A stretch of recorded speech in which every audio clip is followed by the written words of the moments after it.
вдруг начали говорить по-бурятски. Понимаете, а в основном мы же все, ну, у нас русскоязычная республика, и все стали говорить по-бурятски, одевать дыгл, красивые платья шиться, да, такие бурятские, украшения бурятские. Стали появляться потрясающие коралловые украшения, которые мы вообще, ну, так, конечно, одевали, но не так.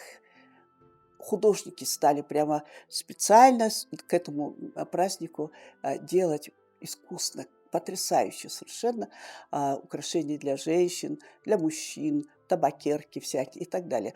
То есть вся культура была охвачена. Кто, значит, танцами занимался, кто, значит, искал необыкновенные песни, кто народные песни, которые забытые. Вот.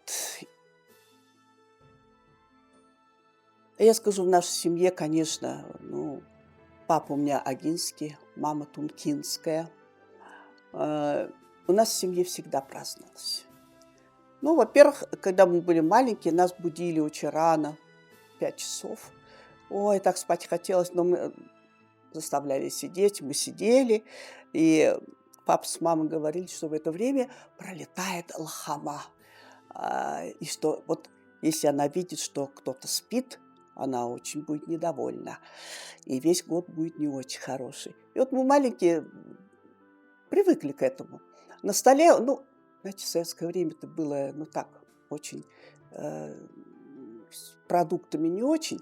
У нас, значит, на столе стояла сайра, вареная картошка, вареные яйца, ну, салатик, все. Ну, конечно, молоко, естественно, творог. Все. И мы утром это все кушали и поздравляли друг друга тихонечко с Новым годом. Я думаю, что почти все справляли, но это все тихонечко.